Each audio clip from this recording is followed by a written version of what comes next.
మీ doctor కావాలనే కలని carry చేసుకోండి. No doubt it's a good decision. MBBS doctor అవ్వాలి అంటే ముందు అబ్రాడ్ ఎళ్ళిపోవాలి అనుకోడు. ఇండియాలో సీట్ కొట్టాలి అనే కాన్సెప్ట్‌తోనే ఉంటాడు. ఈ సంవత్సరం 2026లో 23,00,000 మంది నీట్ ఎగ్జామ్ రాసారు. మన దగ్గర ఉన్న సీట్స్ వచ్చేపాటికి 1,30,000 సీట్స్. సీట్ వచ్చేవాళ్ళు మాత్రమే టాలెంటెడా? వందల్లో కాదు, వేలల్లో, లక్షల్లో ఉంటారు. 2021 వరకు ఒక లెక్క. 2021 తర్వాత ఒక లెక్క. ఎన్ఎంసీ కొన్ని రూల్స్ అండ్ రెగ్యులేషన్ తీసుకొచ్చింది. 27లో ఒక పెద్ద బాంబ్ పేలబోతుంది.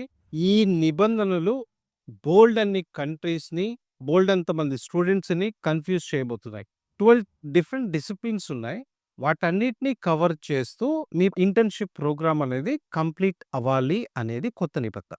2026 స్ట్రాటజీ ఏం చెప్తుంది అంటే 40,000 మంది ఎఫ్ఎంజీ ఎగ్జామ్ రాస్తే దాంట్లో 12% అంటే 4,800 మంది మాత్రమే ఆ ఎగ్జామ్ పాస్ అవ్వగలిగారు. Welcome to capital journalist. నేను మీ బసవ. సమాజంలో డాక్టర్‌కి ఒక ప్రత్యేకమైన గుర్తింపు ఉంటుంది. ఈ ఎంబీబీఎస్ అబ్రాడ్ 2021కి ముందు ఒక లెక్క, 2021 తర్వాత ఒక లెక్క. ఈ ఎంబీబీఎస్ అబ్రాడ్‌లో చాలా ప్రాబ్లమ్స్ ఉన్నాయి. మీరు యూట్యూబ్ ఓపెన్ చేస్తే ప్రతి ఒక్కళ్ళు కూడా హిందీ, ఇంగ్లీష్, తమిళ్‌లో ఈ వీడియోలు చూస్తా ఉన్నారు. కానీ నేను ఈ ఎంబీబీఎస్ అబ్రాడ్ కోసం తెలుగులో మీకు ఎక్స్‌ప్లెయిన్ చేసే ప్రయత్నం చేస్తున్నాను. ఈరోజు మన స్టూడియోలో Indian doctors destiny founder Mahendra Naidu గారు ఉన్నారు. ఆయనతో ఈ ఎంబీబీఎస్ అబ్రాడ్ కోసం మనకున్న డౌట్‌లన్నీ క్లియర్ చేసుకునే ప్రయత్నాలు చేద్దాం.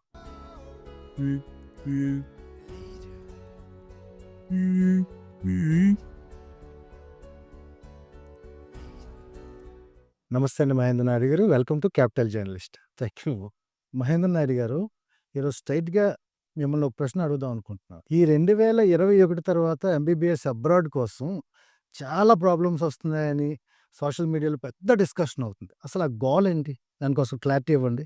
జనరల్‌గా ఎంబీబీఎస్ రిలేటెడ్‌గా మొత్తం ఆ స్టోరీ చెప్తా నేను. ఇందాక మీరు చెప్పినట్టుగా డాక్టర్ అవ్వాలి అనే కల డెఫినెట్‌లీ చాలా మందికుంటుంది. అంటే దీంట్లో ఏంటంటే సొసైటీకి ఏదో చేద్దామనే ఆ థాట్ కావచ్చు. లేదా సొసైటీలో ఒక డాక్టర్ అంటే ప్రాణం పోసే దాత కదా డాక్టర్ అంటే. సో, దానివల్ల ఆ ప్రొఫెషన్ మీద తెలవకుండానే పేరెంట్స్ కావచ్చు, పిల్లలకి కావచ్చు బోలెడంత ఆ ఇంట్రెస్ట్ అటువైపు ఉంటుంది. దాని పర్యాసానమే మనం జనరల్‌గా చూస్తే ఈ ఎంబీబీఎస్ డాక్టర్ అవ్వాలి అంటే ఫస్ట్ పిల్లలేం జేస్తారంటే, ఏ పిల్లవాడైనా నేను ముందు అబ్రాడ్ ఎళ్ళిపోవాలి అనుకోడు. ఇండియాలో సీట్ కొట్టాలి అనే కాన్సెప్ట్‌తోనే ఉంటాడు. మిగతా డిగ్రీస్ విషయానికొస్తే కాంపిటీషన్ ఆ రేంజ్‌లో లేదు. ఐఐటీస్ వరకు ఉందనుకోండి. బట్ మెడికల్‌కొచ్చేప్పటికి ఏమవుతుందంటే స్ట్రాటజీ చూస్తే ఈ సంవత్సరం 2026లో దాదాపుగా పిల్లలు 23,00,000 మంది నీట్ ఎగ్జామ్ రాశారు. అంటే వీళ్ళెవరు సరదా కోసం రాసింది కాదు. నేను డాక్టర్‌నవ్వాలి అనే ఒక ఇంట్రెస్ట్‌తో పిల్లలు ఎంతో కష్టపడి చదివి రాసిందే ఈ నీట్ ఎగ్జామ్. సో, ఇక్కడ మనకి స్ట్రాటజీ ఏం చెప్తుంది అంటే, మనం చూస్తే అప్రాక్సిమేట్‌లీ ఇండియాలో 900కి అటు ఇటుగా మెడికల్ కాలేజెస్ ఉంటాయి. సో, వీటిలో అరౌండ్ ఒక 1,30,000 సీట్స్ గవర్నమెంట్‌లో గాని, ప్రైవేట్‌లో గాని ఉంటాయి. మరి రాస్తుందేమో 23,00,000 మంది పిల్లలైతే, మన దగ్గర ఉన్న సీట్స్ వచ్చేపాటికి 1,30,000, 40,000 సీట్లు. సో, మరి సీటు వచ్చేవాళ్ళు మాత్రమే టాలెంటెడా? ఆ 1,30,000 దాటిన తర్వాత అంటే వీళ్ళంతా కూడా ఆ దగ్గరకొచ్చి మిస్ అయిన పిల్లలు కూడా చాలా మందుంటారు. అది వందల్లో కాదు, వేలల్లో, లక్షల్లో ఉంటారు. చాలా దగ్గరకొచ్చి మిస్ అవుతున్న పిల్లలు కూడా. సో, ఆటోమేటిక్‌గా ఎప్పుడైతే ఇక్కడ ఇండియాలో అంటే మరి ఇంకొక పాయింట్ ఏంటి అంటే మేనేజ్‌మెంట్ కానీ, ఎన్ఆర్ఐ కోటా వైపు కానీ పిల్లలు వెళ్ళాలి అనుకుంటే మినిమమ్ మేనేజ్‌మెంట్ కోటా మనకి ఇండియాలో 75, 80 లక్షల నుంచి స్టార్ట్ అవుతే, ఈ ఎన్ఆర్ఐ కోటా లేకపోతే మేనేజ్‌మెంట్‌లో టాప్ ఇన్‌స్టిట్యూషన్స్ అట్లా చూస్తే అవి 1,50,00,000 నుంచి 3,00,00,000 అయిపోయాయి. మరి సామాన్య మానవుడు ఎంతవరకు వాటిని ఎఫోర్డ్ చేయగలుగుతాడు? సో, అక్కడ ఏమవుతుందంటే పిల్లవాడికి అబ్రాడ్‌కెళ్ళి చదువుకుంటే తక్కువ ఖర్చులో ఈ ఎంబీబీఎస్‌ని నేను కంప్లీట్ చేసుకోగలిగితే, నేను డాక్టర్ అవ్వగలను అనే కాన్సెప్ట్ వల్ల పిల్లలు ఎప్పటినుంచో నో ఒక 30, 40 ఏళ్ల నుంచే ఈ బయటికి వెళ్తున్న పిల్లలు ఆ రేషియో ఎక్కువుంటుంది. సో, ఇక్కడ ఏమైంది అంటే 2021 వరకు ఒక లెక్క, 2021 తర్వాత ఒక లెక్క. అంటే ఎన్ఎంసీ ఏం చేస్తుంది అంటే, కొత్త నిబంధనలను తీసుకొచ్చింది. క్వాలిటీ ఆఫ్ ఎడ్యుకేషన్‌ని బెటర్ చేయాలి అనే కాన్సెప్ట్‌తో at the same time Indian సిస్టమ్‌కి మ్యాచ్ అవుతూ ఉండాలి అనే కాన్సెప్ట్‌తో మనకి కొన్ని రూల్స్ అండ్ రెగ్యులేషన్ తీసుకొచ్చింది. సో, దీంట్లో ఇప్పటివరకు వీటి మీద పెద్దగా గోల జరగకుండా ఈ సంవత్సరం ఎందుకు జరుగుతుంది అంటే, మనకి ఎంబీబీఎస్ కోసం బయటికి వెళ్తున్న పిల్లలు ఎవరైతే ఉంటారో వీళ్ళదక్కడ ఎండీ అనే ప్రోగ్రామ్ అనమాట. మనం ఎంబీబీఎస్ అంటాం. వాళ్ళు ఎండీ అంటారు. జనరల్‌గా డ్యూరేషన్ చూస్తే ఈ రష్యన్ కంట్రీస్ కానీ, యూరోపియన్ కంట్రీస్ కానీ ఇవన్నీ కూడా 6 ఇయర్స్ ఉంటాయి. మనకి ఈ ప్రాబ్లమ్ ఫస్ట్ ఎఫెక్ట్ అయిన కంట్రీ ఫిలిప్పైన్స్. ఫిలిప్పైన్స్‌లో మీకు తెలిసిందే అక్కడ 3 ½ ఇయర్స్ ఎంబీబీఎస్ ప్రోగ్రామ్ ఉంటుంది. సో, దానివల్ల ఈ 21లో ఎప్పుడైతే ఇండియన్ కరిక్యులమ్‌ని మ్యాచ్ చేస్తూ 4.5 సంవత్సరాలు theoretical, 1 year internship concept 5 ½ years కంపల్సరీగా ఉండాలి అనే నిబంధన ఎప్పుడైతే వచ్చిందో, ఆటోమేటిక్‌గా ఈ ఫిలిప్పైన్స్ అనేది పక్కకెళ్ళిపోయింది. గోల అక్కడితో అయిపోయింది. ఫిలిప్పైన్స్ వెళ్ళటం పిల్లలు మానేశారు. అక్కడితో అది పక్కకెళ్ళిపోయింది. కానీ ఇప్పుడు 2021 తర్వాత అడ్మిషన్ తీసుకున్న పిల్లలు 2027లో బయటికి రాబోతున్నారు. సో, ఇక్కడే ఆ నిబంధనలు ఏవైతే ఉన్నాయో అవి నెక్స్ట్ బ్యాచ్ నుంచి అప్లై అవుతున్నాయి. అంటే ఇప్పటి వరకు మనం చూస్తూ బయట కంట్రీస్‌లో చదివి వచ్చిన పిల్లలు వెనక్కొచ్చేసి ఎఫ్ఎంజీ ఎగ్జామ్ రాసుకోవటంలో కానీ, తర్వాత ఇక్కడ ఇంటర్న్‌షిప్ చేయటానికి కానీ ఎటువంటి నిబంధనలంటూ ప్రత్యేకంగా లేదు. అక్కడ వాళ్ళు కోర్స్ కంప్లీట్ చేసుకొని వచ్చేస్తే ఇక్కడ ముందుకు వెళ్తున్నారు. కానీ 27లో ఒక పెద్ద బాంబ్ పేలబోతుంది. అదే ఈ రోజున మార్కెట్‌లో జరుగుతున్న చర్చకు మెయిన్ కారణం. ఏం చెప్తుంది ఈ నిబంధన అంటే, మీరు ఏ కంట్రీకైతే వెళ్తున్నారో ఆ కంట్రీలో కంపల్సరీగా మినిమమ్ 54 మంత్స్ అనేది మీ థియరిటికల్ ట్రైనింగ్ ఉండాలి అనే పాయింట్ చెప్తున్నారు. సో, ఆ పాయింట్‌కొచ్చినప్పుడు ఈ ఎండీ ప్రోగ్రామ్స్ ఇస్తున్నటువంటి కంట్రీస్ అన్నీ కూడా అది 6 సంవత్సరాలు ఉంది కనుక అక్కడ ఇయర్ వైస్‌గా విషయానికొచ్చినప్పుడు ఎటువంటి ప్రాబ్లమ్ లేకుండా వెళ్ళిపోతుంది. కానీ ప్రాబ్లమ్ ఎక్కడొస్తుంది అంటే, నెక్స్ట్ ఇంటర్న్‌షిప్ అనే కాన్సెప్ట్. ఇది చాలా కంట్రీస్‌లో పేర్లు చెప్తే మళ్ళీ పిల్లలు బాధపడతారు. మీరు చూసుకోండి, నేను నిబంధన ఏంటని చెప్తాను. దాన్ని బట్టి మీరు అనలైజ్ చేసుకోండి. ఏం చెప్తుంది అంటే, మీ థియరిటికల్ ట్రైనింగ్ అయిపోయిన తర్వాత మీరు ఇంటర్న్‌షిప్ 1 ఇయర్ చేయాలి అని అంటుంది. అట్ ద సేమ్ టైమ్ దాంట్లో 12 డిఫరెంట్ డిసిప్లిన్స్ ఉన్నాయి. వాటన్నిటిని కవర్ చేస్తూ మీ 12 నెలల ఇంటర్న్‌షిప్ ప్రోగ్రామ్ అనేది కంప్లీట్ అవ్వాలి అనేది కొత్త నిబంధన. ఇక్కడ ప్రాబ్లమ్ ఏంటి అంటే, ప్రపంచంలో ఉన్న చాలా కంట్రీస్‌లో ఈ ఎండీ ప్రోగ్రామ్ ఏదైతే జరుగుతుందో, అక్కడ ఈ ఇంటర్న్‌షిప్ అనేది కరిక్యులమ్‌లో పార్ట్‌గా జరుగుతుంది. సో, డిబేట్ ఇక్కడ జరుగుతుంది. కొంతమంది ఎవరైతే ఆ కంట్రీస్ యొక్క రిప్రజెంటేటివ్స్ ఎవరైతే ఉంటారో, internship is a part of our curriculum.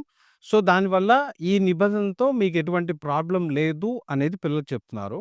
But మొన్న రీసెంట్‌గా పీఎంఓ ఆఫీస్ ఇచ్చిన క్లారిటీ ఏంటి అంటే, మీకు కరిక్యులమ్‌తో పాటుగా ఇంటర్న్‌షిప్ కుదరదు. మీ కరిక్యులమ్ కంప్లీట్ అయిపోయిన తర్వాత 1 ఇయర్ ఇంటర్న్‌షిప్ చేయాలి అనేది వాళ్ళు క్లారిటీ ఇచ్చారు. అంటే ఏం చెప్తున్నారంటే, మీరు కరిక్యులమ్‌లో పార్ట్‌గా ఇంటర్న్‌షిప్ చేసేది it is just an observation. ఓకేనా? మీరింకా మీ కోర్స్ కంప్లీట్ అవ్వకుండా మీరు ఇంటర్న్‌షిప్ ఎలా చేస్తారు? కోర్స్‌లో భాగంగా అది మీ అబ్జర్వేషన్ తప్పితే ఒక డాక్టర్ అండర్‌లో మీరు అబ్జర్వర్‌గా ఉండి చేసేది తప్పితే దాన్ని ప్యూర్ ఇంటర్న్‌షిప్‌గా కాలిక్యులేట్ చెయ్యము అనేది రీసెంట్‌గా పీఎంఓ మనకిచ్చిన క్లారిటీ. సో, దాని ప్రకారం ఏమవుతుంది, ఇప్పుడు ఇండియన్ గవర్నమెంట్ ఎప్పుడైతే ఈ కరిక్యులమ్‌లో పార్ట్‌గా ఉన్నటువంటి దాన్ని ఇంటర్న్‌షిప్‌గా ఎప్పుడైతే కాలిక్యులేట్ చేయదో, ఆటోమేటిక్‌గా వాళ్ళు 6 ఇయర్స్ కాకుండా మళ్ళీ 1 ఇయర్ ఎక్స్‌ట్రా ఇంటర్న్‌షిప్ చేయాల్సుంటుంది. అట్ ద సేమ్ టైమ్ ఇప్పుడు ఇండియన్ గవర్నమెంట్ నిబంధనని అవతల కంట్రీస్ వాళ్ళది యాక్సెప్ట్ చేస్తారా? చెయ్యరా? అనేది ఇక్కడ పెద్ద క్వెషన్. సో, రెండోది ఏమవుతుందంటే, ఇక్కడ 6 ఇయర్స్ ఆల్రెడీ మన కరిక్యులమ్‌తో పోల్చుకున్నప్పుడు 4 ½ + 1 5 ½ ఇయర్స్ అవుతుంది. ఆల్రెడీ వీళ్ళు 6 ఇయర్స్ చేస్తున్నప్పుడు అక్కడికే ఒక సెమిస్టర్ ఎక్కువ చదువుతున్నారు. దాని మీద మళ్ళీ అడిషనల్‌గా మళ్ళీ ఒక సంవత్సరం చెయ్యాలి అనేదే ప్రస్తుతం యొక్క కన్‌ఫ్యూషన్. అంటే ఈ ఫస్ట్ బ్యాచ్ 2027లో వస్తుంది కనుక, ఇంకా బ్యాచ్ రాలేదు గనుక 2027కి దీని మీద మోర్ క్లారిటీ వచ్చే అవకాశం ఉంది. ప్రాబ్లమ్ అంతా కూడా ఈ ఇంటర్న్‌షిప్ ఇది ఒక పాయింట్. రెండో నిబంధన ఏం చెప్తుంది అంటే, మీరు ఏ కంట్రీకైతే వెళ్తారో, ఆ కంట్రీ నుంచి ప్రాక్టీస్ లైసెన్స్ తెచ్చుకోవాలి అని. అంటే మన ఇండియాలో జనరల్‌గా ఒక పిల్లవాడు 4 ½ ఇయర్స్ వాళ్ళ యొక్క కరిక్యులమ్ కంప్లీట్ చేసుకొని, ఆ తర్వాత 1 ఇయర్ ఇంటర్న్‌షిప్ చేసిన తర్వాత, వాళ్ళు ఏ స్టేట్‌కి సంబంధించిన వాళ్ళో, ఆ స్టేట్ అథారిటీ దగ్గరికి వెళ్ళి, అక్కడి నుంచి ఈ లైసెన్స్ తెచ్చుకుంటారనమాట. సో, ఇక్కడ బయటకు వెళ్ళిన పిల్లలు 6 ఇయర్స్, మళ్ళీ ఇప్పుడు వచ్చే కొత్త నిబంధన ప్రకారం అయితే మళ్ళీ ఒక సంవత్సరం 7 ఇయర్స్ అవుతుంది. అదే కాకుండా బయటికి వెళ్ళిన పిల్లలు మళ్ళీ వెనక్కి వచ్చిన తర్వాత ఎఫ్ఎంజీ ఎగ్జామ్ రాసి మళ్ళీ ఇక్కడ ఇంటర్న్‌షిప్ చేయాల్సి ఉంటుంది. సో, ఇది ఒకటైతే అక్కడి నుంచి ఏ కంట్రీలో అయితే చదువుతారో పిల్లలు, ఆ కంట్రీ నుంచి లైసెన్స్ తెచ్చుకోవాలి అని చెప్తుంది. అంటే మీరు సో అండ్ సో కంట్రీకి వెళ్లారు. ఆ కంట్రీ యొక్క నిబంధనలు ఏవైతే ఉంటాయో 1 ఆర్ 2 కంట్రీస్ లైసెన్సింగ్ అనేది పెద్ద ప్రాసెస్ లేకుండా ఇచ్చేస్తుంది. At par with local students. కానీ కొన్ని కంట్రీస్ మీరు లోకల్ లాంగ్వేజ్ నేర్చుకొని, అక్కడ ఎగ్జామ్ రాసి, దాన్ని పాస్ అవుతే తప్పితే ఆ లోకల్ అథారిటీ అనేది మీకు లైసెన్స్ ఇవ్వదు. అంటే అక్కడి నుంచి లైసెన్స్ తెచ్చుకోవటం అనేది అంటే ఆ కంట్రీ మన డాక్టర్స్‌ని యాక్సెప్ట్ చేసి, మీరిక్కడ ప్రాక్టీస్ చేసుకోవచ్చు అని లైసెన్స్ ఇస్తేనే మళ్ళీ వెనక్కొచ్చిన తర్వాత ఈ ఎఫ్ఎన్‌జీ ఎగ్జామ్ రాసే అవకాశం ఉంటుంది. ఈ నిబంధనలు బోలెడన్ని కంట్రీస్‌ని, బోలెడంత మంది స్టూడెంట్స్‌ని కన్‌ఫ్యూజ్ చేయబోతున్నాయి. ఇంటర్న్‌షిప్ కరిక్యులర్ పార్ట్ అయితే యాక్సెప్ట్ చేయరు. అడిషనల్‌గా చేయాలి. ఆ తర్వాత లోకల్ అక్కడి నుంచి లైసెన్స్ తెచ్చుకోవాలి. లైసెన్స్ ప్రతి కంట్రీది కూడా డిఫరెంట్ డిఫరెంట్ టెర్మినాలజీస్ ఉన్నాయి. అంటే మీరు లోకల్ లాంగ్వేజ్‌లో రాయాలి ఎగ్జామ్ అని. Right. At the same time దానికి ఇంత పీరియడ్ మీరు ప్రాక్టీస్ చేయాలి అని చెప్పి. సో, దీని నిబంధనల వల్ల ఏమైపోతుందంటే 6+1 7 అయ్యే ఛాన్స్ ఉంది. ప్లస్ ఆ కండిషన్స్ లోకల్ లైసెన్స్ తెచ్చుకోవడానికి మీకు 1 ఇయరో, 2 ఇయర్సో పడితే 8, 9 ఇయర్స్ అయిపోయే ఛాన్స్ ఉంది. ఆ తర్వాత మళ్ళీ చూసుకుంటే ఇండియన్ గవర్నమెంట్ ఇప్పుడు వస్తున్న రూల్స్ ప్రకారం మీరు 10 ఇయర్స్‌లో గనుక మీ ఎంబీబీఎస్ ప్రోగ్రామ్‌ని కంప్లీట్ చేయకపోతే రేపొద్దున మీరు ఇండియాలో డాక్టర్ అయ్యే ఛాన్స్ లేదు. సో, ఇంతటి నిబంధనలు ఎప్పుడైతే వస్తున్నాయో, ప్రతి ఒక్కళ్ళు వీటి గురించి మాట్లాడటానికి కారణం అదే. చాలామంది అందుకే మీరు రష్యా ఎళ్ళకండో, జార్జియా ఎళ్ళకండో, లేతే ఇంకో ఇటువంటి బోలెడంత మీరు తెలుసుకోవాల్సింది పిల్లలు ఏ కంట్రీకి మీరెళ్ళాలనుకుంటున్నారో, ఆ కంట్రీ యొక్క విధానం తెలుసుకోండి. అక్కడ లోకల్ లైసెన్స్ తెచ్చుకునే విధానం ఏంటి? ఎన్ని ఇయర్స్ టైం పడుతుంది? రైట్. ఏ లాంగ్వేజ్‌లో రాయాల్సుంటుంది? అసలు రాసిన వాళ్ళు ఎంతమంది పాస్ అవుతున్నారు? ఈ డేటా అంతా కూడా మీరు చూసుకొని ఫుల్‌ఫిల్ అయ్యే విధంగా ఉన్న కంట్రీస్‌కి వెళ్ళండి. ప్రాబ్లమ్ ఉండదు. కానీ మీరు తెలవకుండా మీరు ఎవరో చెప్పిన మాటల్ని నమ్మి, క్లారిటీ లేకుండా డెసిషన్ తీసుకొని వెళ్తే, ఇమాజిన్ 8-9 ఇయర్స్ మీకు ఈ టైం పడితే, మీ డబ్బులు పోయి, మీరు రేపొద్దున డాక్టర్ కాలేకపోతే, మీకొక స్ట్రాటజీ చెప్తా. బయటికి వెళ్తున్న పిల్లల్లో చాలామంది డాక్టర్స్ అవ్వట్లేదు. 2026 స్ట్రాటజీ ఏం చెప్తుంది అంటే, 40,000 మంది ఎఫ్ఎంజీ ఎగ్జామ్ రాస్తే, దాంట్లో 12% అంటే 4,800 మంది మాత్రమే ఆ ఎగ్జామ్ పాస్ అవ్వగలిగారు. రైట్. అంటే ఇన్ని వేల మంది పిల్లలు బయటికి వెళ్తున్నప్పుడు మసిపూసి మారేడుకాయ చేసి రైట్ ఇన్ఫర్మేషన్ ఇవ్వకుండా ఎక్కడ పడితే అక్కడికి పంపించేసి మన పిల్లలు వాళ్ళ లాంగ్వేజ్ అర్థం కాక ప్రాక్టికల్ నాలెడ్జ్ లేక ఇవన్నిటిని ఫేస్ చేసి end of the day subject లేకుండా వచ్చే ఎగ్జామ్ ఎప్పుడైతే రాస్తున్నారో దాన్ని క్వాలిఫై అవ్వటానికి బోల్డంత ఇబ్బందులు పడుతున్నారు. బయటికి వెళ్ళాలి అనుకున్న పిల్లల్లో తప్పు కాదు బయటికెళ్ళి ఎంబీబీఎస్ ఎందుకంటే డాక్టర్ అవ్వాలనుకోవటం మీ తప్పు కాదు. కాకపోతే ఎక్కడికి వెళ్ళాలి? ఏ కంట్రీకెళ్తే నేను సేఫ్ అనేది చూసుకోమని చెప్తున్నాను. Becoming a doctor it's a right decision. మీరు జనాలకి సేవ చేయాలనుకుంటున్నారు. సొసైటీలో గుర్తింపు పొందాలనుకుంటున్నారు. మీ డాక్టర్ కావాలనే కలని క్యారీ చేసుకోండి. No doubt it's a good decision. కాకపోతే ఈ నిబంధనలు ఏవైతే వచ్చున్నాయో వాటిని ఒకటికి 2 సార్లు చూసుకోండి. ఎన్ని ఇయర్స్ పడుతుంది? నేను ఇన్ని ఇయర్స్‌లో కంప్లీట్ చేయగలనా? నాకు లైసెన్స్ రావడానికి ఒకటి ఇంటర్న్‌షిప్ కంప్లీట్ చేయాలి. వాటెవర్ స్టడీ టైమ్ 5 సంవత్సరాల, 6 సంవత్సరాల వాటెవర్ దానిపైన 1 ఇయర్ ఇంటర్న్‌షిప్ అండ్ ఆ తర్వాత లోకల్ లైసెన్స్. ఈ 2 తెచ్చుకుంటేనే రేపొద్దున ఎఫ్ఎంజీ ఎగ్జామ్ రాయగలుగుతారు. మళ్ళీ ఇక్కడ డాక్టర్ అవ్వగలుగుతారు. లేదు అంటే మీరు ఇన్ని సంవత్సరాలు పడే కష్టం మీ పేరెంట్స్ అప్పులు చేసి, లోన్‌లు పెట్టి దాదాపుగా అటు ఇటుగా 20-30 లక్షల వరకు మీ హాస్టల్‌తో వాటితో కలిపి కష్టపడి ఖర్చు పెట్టి మిమ్మల్ని చదివిస్తున్నారు.